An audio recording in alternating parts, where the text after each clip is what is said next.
करदम जी आंख बंद करके बैठे हुए हैं। जैसे करदम जी ने देखा मनु शत्रुपा अपनी कन्या को लेकर के आए, तो करदम जी ने सोचा कन्या की परीक्षा ले लें। देखो तो कन्या कैसे देखनी चाहिए, ये भागवत से शिक्षा लो। भागवत में कन्या देखने के लिए लिखा है कि कन्या का आवाज। तो शास्त्र के अनुसार तो कोई कन्या देखता ही नहीं। क्या देखेंगे? लाइट और हाइट। कभी घर में हो रही फाइट। अब कन्याएं क्या देखते? लाइट कैसी हो? बगुला जैसी। और हाइट कैसी हो?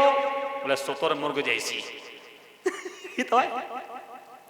अब भागवत में क्या लिखा है, लड़की कैसे देखे, ये भागवत से शिक्षा लो। करदम जी ने मन में सोचा कि मनु शत्रुपा जी आए हैं, ये मेरे लिए अतिथि हैं। अतिथि माने जो बिना तिथि के अकस्मात आ जावे उसका नाम अतिथि, आतिथि। और जो बुलाने पे आवे मेहमान, जो रुक जाए हैमान, और जो जाए ना वह पक्का शैतान। तो ध्यान रखना, अपने ग्रंथों में लिखा अतिथि देवो भव। जो बिना तिथि के बिना सूचना के अकस्मात आ जावे उसका नाम है अतिथि, उसका नाम है अतिथि। और अब दरवाजे पर कोई अतिथि आया है, और अगर हम अतिथि सत्कार करेंगे नहीं तो आपके पेड़ों को खाएगा, यश को पिएगा, और दुष्कर्म दत्वा और अपने दुष्कर्मों को दे जाएगा। क्योंकि हम लोग गृहस्थ हैं, हम लोग गृहस्थ हैं, और हम लोगों की जिम्मेदारी है अतिथि सत्कार करना। अगर दरवाजे पर कोई दुश्मन आवे फिर भी मेरी जिम्मेदारी बनती है, आओ बैठो जल पियो। करदम जी ने 3 आसन डाल दिए। एक आसन पे मनु जी बैठ गए, एक आसन पे शत्रुपा जी बैठ गई, और एक आसन खाली है। देखो ऐसे कन्या देखी जाती है कि एक आसन पे मनु जी बैठ गए, एक आसन पे शत्रुपा जी बैठ गई, और एक आसन खाली है। कन्या मन में सोच रही, अगर मैं इस आसन पे बैठ रही हूं तो चंद समय के बाद ये मेरे पति बनेंगे, और पति के हाथ का दिया हुआ आसन उस पे पत्नी को बैठना नहीं चाहिए। देखो तो पहले अपने ग्रंथों में कैसी कैसी पतिव्रता नारियां। अच्छा, इस जमाने की बहन जी कोई कथा पचेगी क्या? इस आधुनिक जमाने में, फैशन की दुनिया में, बिगड़ी हुई दुनिया में, इंटरनेट की दुनिया में ये बात समझ में आएगी क्या? अब हम जैसे पागल बोल देते, मानता है कोई? कन्या मन में सोच रही है कि अगर इस आसन पे बैठ रही हूं तो पति का अपमान है, और अगर इस आसन पे नहीं बैठ रही हूं तो अतिथि सत्कार का अपमान है। देखो तो अपने हिंदुस्तान में कैसी कैसी आद श्रेष्ठ नारियां हुई हैं। पहले मेरी माताएं ऐसी होती थी कि मेरे आचरण से, मेरे व्यवहार से, हमारे चाल चलन से कोई ऐसा काम ना हो जाए जो लोग हमें देख करके हंसे। कन्या मन में सोच रही, अगर आसन पे बैठती हूं तो पति का अपमान है, और अगर आसन पे नहीं बैठती हूं तो अति सत्कार का अपमान। कन्या ने क्या किया? सीधे हाथ को आसन पे रख लिया और शेष भाग जमीन पे रख लिया। सीधे हाथ को आसन पे रख लिया और शेष भाग जमीन पे रख लिया। क्यों? चंद्र समय के बाद ये मेरे पति बनेंगे, मैं इनकी अर्धांगिनी बनूंगी। तो आधे अंग के ये मालिक हैं, तो इसलिए इनके हाथ का दिया हुआ आसन आसन पे, और मेरा जो भाग है वो जमीन पे। जैसे कन्या ने सीधा हाथ आसन पे रख लिया और शेष भाग जमीन पे रख लिया। शेष भाग जमीन पे रख लिया और जैसे करदम जी ने देखा और करदम जी ने देख करके कहा मनु जी से, आप क्यों आए हो? मनु जी ने कहा, महाराज बेटी पैदा होती है और उसी दिन से माता पिता को चिंता सताने लगती है। बेटी पैदा होती है उसी दिन से माता पिता को चिंता सताने लगती है, तो मैं ये बेटी लेकर के आया हूं, आप मेरी बेटी को देख लो और इसका पाणी गृह संस्कार कर लो। करदम जी ने कहा, मैंने आपकी कन्या देख ली है और कन्या मुझे पसंद भी है, विवाह भी कर लूंगा, लेकिन एक मेरी शर्त है कि एक पुत्र होने के बाद मैं संन्यास ले लूंगा।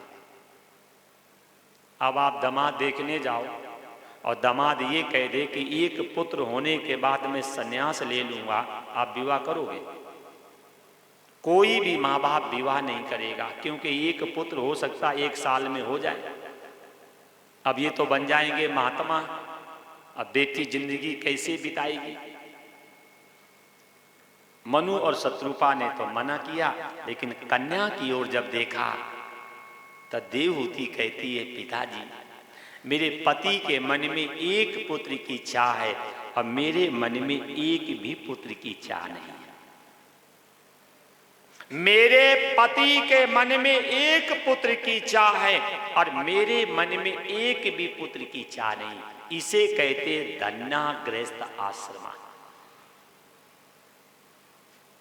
इसे कहते हैं शास्त्र में धन्याग्रस्त आश्रम। कन्या ने स्वीकृति दे दी, माता पिता ने देवहूति का विवाह करदम जी के साथ कर दिया। बहुत सा लेकर के आए थे दहेज, करदम जी ने कुछ लिया ही नहीं। देखो तो पहले लोग दहेज लेना पाप समझते थे, इस जमाने में पहले लोग दहेज लेना पाप समझते थे, और इस जमाने में अगर शादी में दहेज न लिया जाए तो कहेंगे फिर शादी नहीं हुई। करदम जी ने मना कर दिया, कन्या तो स्वयं लक्ष्मी है और मुझे कुछ भी नहीं चाहिए। तो एक बात और देख लो, अपने ग्रंथों में अगर विवाह होता था तो अनावश्यक पैसा बर्बाद नहीं होता था। आप लोग कहते हैं शादी, शादी माने सादगी। भाई जब मेरी शादी हो रही है, शादी माने सादगी, हमें हर काम सादगी से कर लेना चाहिए। लेकिन अब शादी के नाम पे होती बर्बादी, पैसा भी बर्बाद हो, समय भी बर्बाद हो, प्रदूषण भी फैलाया जाए, संस्कृति का भी नाश होता है। अच्छा आप बताओ, शादी में बैंड का क्या काम है? और शादी में डीजे का क्या काम है? कोई काम है? चल बताओ हैं? अगर मान लो अगर शादी में बैंड बजेगा नहीं तो शादी होगी नहीं क्या? खैर वो भी मानोगे नहीं, हम देखा है चिल्ला रहे हैं। जब शादी आप कहते हैं तो शादी में सारा काम सादगी से करना चाहिए। और जितनी भी ये परंपराएं हैं सब ये गलत परंपराएं हैं, क्योंकि जब अपने यहां यवनों का राज्य था और जब मेरी माताओं बहनों को उठा करके ले जाते थे और जब मेरी माताएं बहनें रोती थी तब मुसलमान बैंड बजाते थे। किस लिए? जाकि उनका रोना कोई सुन ना पावे। तो आप लोग फिर बैंड काहे बजवा रहे हो? क्योंकि आपकी बेटी का भी का जबरदस्ती विवाह कर रहे हो क्या? देख लो शास्त्र कहता, मैंने वो कह दिया। अब करदम जी की शादी हुई ना तो बैंड बजा, फिर आप कहोगे कि उनके पास पैसा नहीं होगा। राजा की बेटी के पास पैसा नहीं होगा क्या? राजा है, मनु शत्रुपा राजा है, उन्हीं की हम लोग वंशज हैं, संतान हैं। तो जब मनु और शत्रुपा अपनी बेटी का विवाह सादगी से कर सकते हैं तो हम लोगों को भी पैसा बर्बाद नहीं करना चाहिए, समय बर्बाद नहीं करना चाहिए, प्रदूषण नहीं फैलाना चाहिए और संस्कृति का भी उपहास नहीं करना चाहिए। हम लोगों को भी दहेज का सामान वापस कर दिया देखो तो महलों में पलने वाली कन्या कहां गई? आश्रम में। महलों में पलने वाली कन्या आज आश्रम में गई। अब भागवत में लिखा है कि एक आश्रम में, एक झोपड़ी में मनु और शत्रुपा की कन्या देवहूति और करदम जी के साथ 12 वर्षों तक रही और करदम जी ने अपनी पत्नी का मुंह नहीं देखा। अच्छा, इस जमाने के बच्चे ये कथा स्वीकार करेंगे क्या? एक आश्रम में, एक झोपड़ी में और 12 वर्षों तक पति पत्नी रहे और करदम जी ने अपनी पत्नी का मुंह नहीं देखा। अब बताओ, इंटरनेट के जमाने के बच्चे कथा स्वीकार करेंगे क्या? इसीलिए कहता हूं, मैंने पहले भी कहा, अभी कह रहा हूं, ये कथा भागवत पोलियो की दवा है। किसकी दवा? पोलियो की दवा है। अब पोलियो की दवा बचपन में काम आती, 55 में काम नहीं आती। तो ये कथा किनको सुननी चाहिए? जिन्हें गृहस्थ आश्रम में प्रवेश करना, उन्हें सुननी चाहिए। ये कथा किसे सुननी चाहिए? जो नौकरी करने जा रहे, उन्हें सुननी चाहिए। ये कथा किसको सुननी चाहिए? जो समाज में घूम रहे, उनको सुननी चाहिए। जो 70 साल के हो गए बेचारे, स्वयं तो भाग नहीं पा रहे, वो कौन सी लड़की लेकर के भागेंगे? आप बताओ, कथा उनके लिए है क्या? है? जो स्वयं चलने के लिए असमर्थ हैं, वो कथा सुन के क्या करेंगे? बोल। अरे कथा उन्हें सुननी चाहिए जो पराई माँ बेटी तकते हैं। कथा उन्हें सुननी चाहिए जो पराई संपत्ति हड़पने की सोचते हैं। कथा उन्हें सुननी चाहिए जो माँ बाप का अपमान करते हैं। कथा उन्हें सुननी चाहिए जो अपनी बहन का अपमान करते हैं। कथा उन्हें सुननी चाहिए जो पराई माँ बेटी तकते हैं। अब आंख से दिखाई नहीं पड़ रहा, तुम कथा सुनो। वो क्या कथा सुनेंगे? देख लेना है। तो ये कथा पोलियो की दवा है। ये बचपन में काम आती है, 55 में काम आती नहीं। करदम जी ने एक आश्रम में, एक झोपड़ी में 12 वर्षों तक रहे। अब वही अपनी दिनचर्या, सुबह उठना, शौच जाना, दंत धावन करना, स्नान करना, अग्निहोत्र करना, भोजन करना और स्वाध्याय करना। देखो तो पहले संतों के हाथ में कलम होती थी, आज दुर्भाग्य है, उन्हीं संतों के हाथ में आज आ गई चिलम। पहले संत महात्मा जंगलों में रहते थे, भूखे प्यास रह करके वेद साथ लिखते थे। अब वो कलम वाले आ गए चिलम में, और आप उन्हें बड़ा सम्मान भी देते हैं। उज्जैन में कुंभ पड़ा, देखो ऐसे जाओगे जैसे भगवान आ गए गांजा वाले। एक पढ़ा लिखा व्यक्ति अगर कच्छा पहन करके घूमे तो क्या कहोगे? मूर्ख है।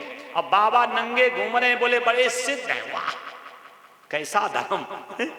कैसा धर्म कि आप अगर नेकर पहन के घूमोगे तो गली वाले कहेंगे मूर्ख है। अब बाबा अगर नंगे घूमेंगे तो सिद्ध है। इसीलिए कहता हूं, थोड़े जग जाओ। किनको सम्मान देना है, किनको सम्मान नहीं देना है, किनको संत कहते हैं, किसे संत नहीं कहते, कम से कम इतना विवेक। हमें लगता मनुष्यों से ज्यादा विवेक तो कुत्तों में है। ये भीख मांगने वाले जब गेट पे आते हैं, कुत्ते भौंक देते हैं। या जो नाली नहीं साफ करते हैं, जमात क्या बोलते हैं, मेहतर, और कितने भी बढ़िया कपड़े पहन करके गेट पे आवे, कुत्ता भौंक देता है।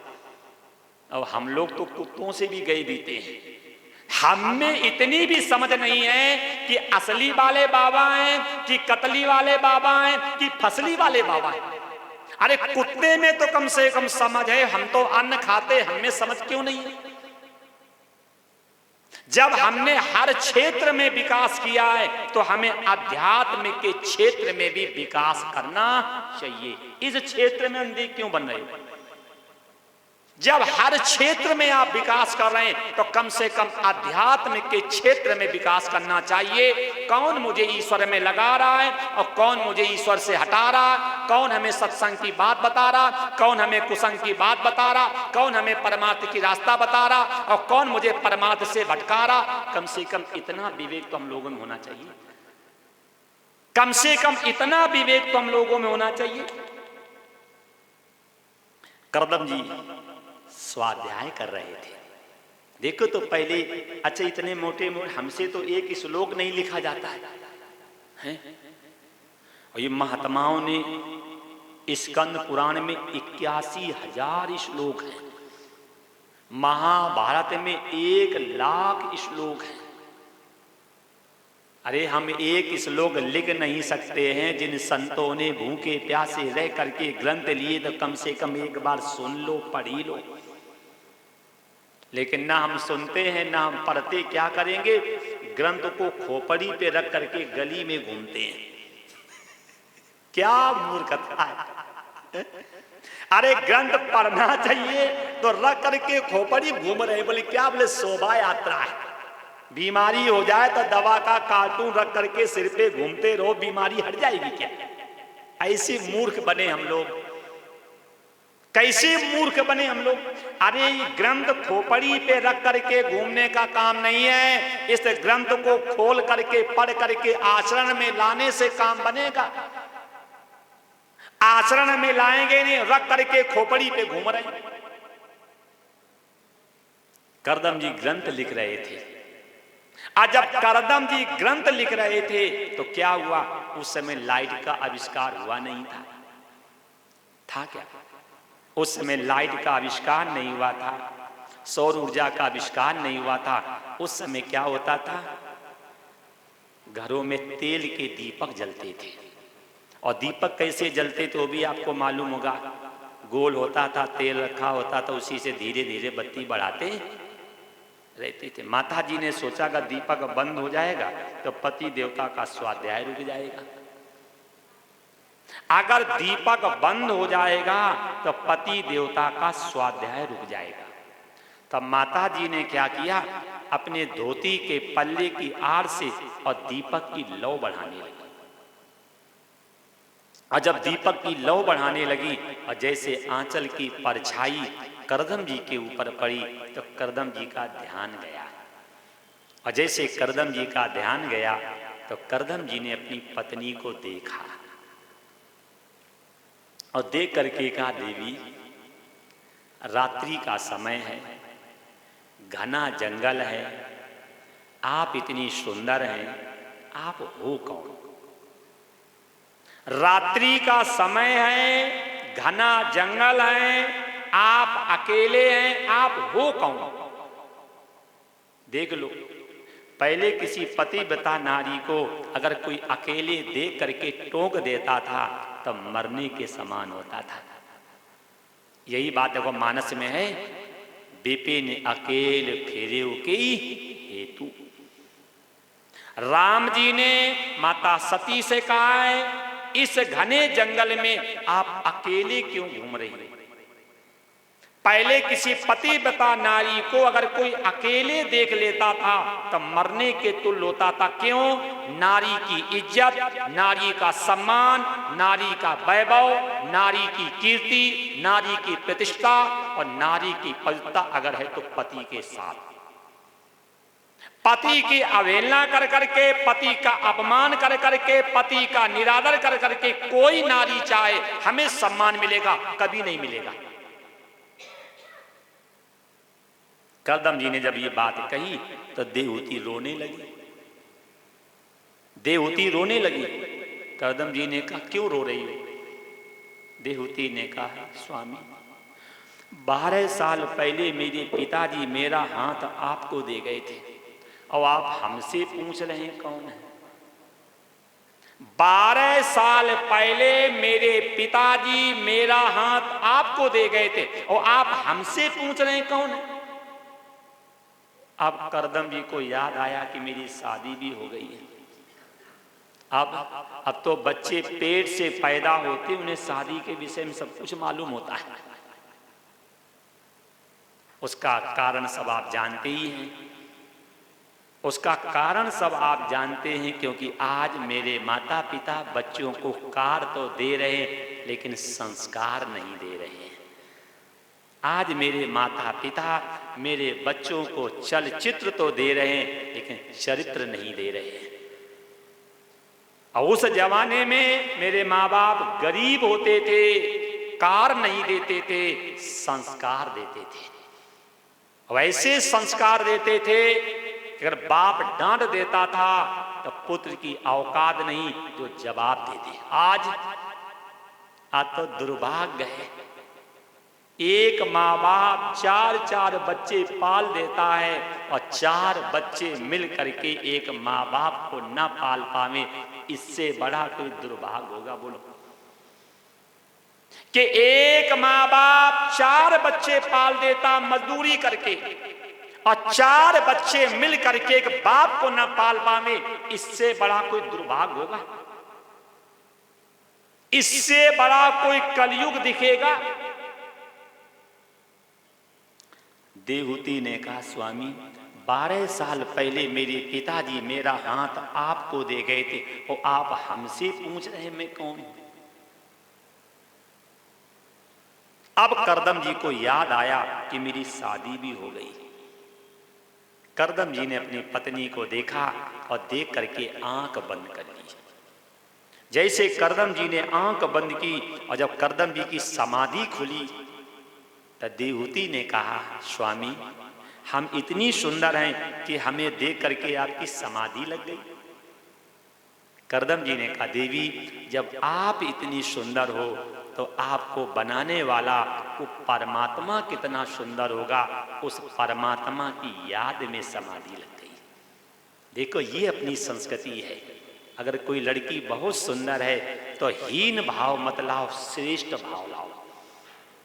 जब ये कन्या इतनी सुंदर है तो इस कन्या को बनाने वाला वो परमात्मा कितना सुंदर होगा। आपने कथा पढ़ी होगी, शिवाजी के सामने मंत्री लोग एक कोई सुंदर स्त्री पकड़ के ले गए। जैसे आज नहीं मंत्रियों के सामने लड़कियां भेजी जाती हैं, किस लिए? काम करवाने के लिए कि मंत्री जी को लड़की भेंट में देंगे तो मंत्री जी हमारा काम कर देंगे। तो शिवाजी के सामने कोई मंत्री एक सुंदर स्त्री को पकड़ के ले गया भेंट में देने के लिए। शिवाजी ने देखा और देख करके कहा, काश अगर मेरी मां सुंदर होती तो मैं भी सुंदर होता। देखो तो पहले कैसे विचार थे कि अगर कोई व्यक्ति ज्यादा सुंदर है तो हीन भाव मत लाओ, श्रेष्ठ भाव लाओ। करदम जी कह रहे हैं कि जब आप इतनी सुंदर हो तो आपको बनाने वाला परमात्मा कितना सुंदर होगा, उस परमात्मा की याद में समाधि लग गई। करदम जी ने कहा, देवी 12 साल से आप मेरी सेवा कर रही हो,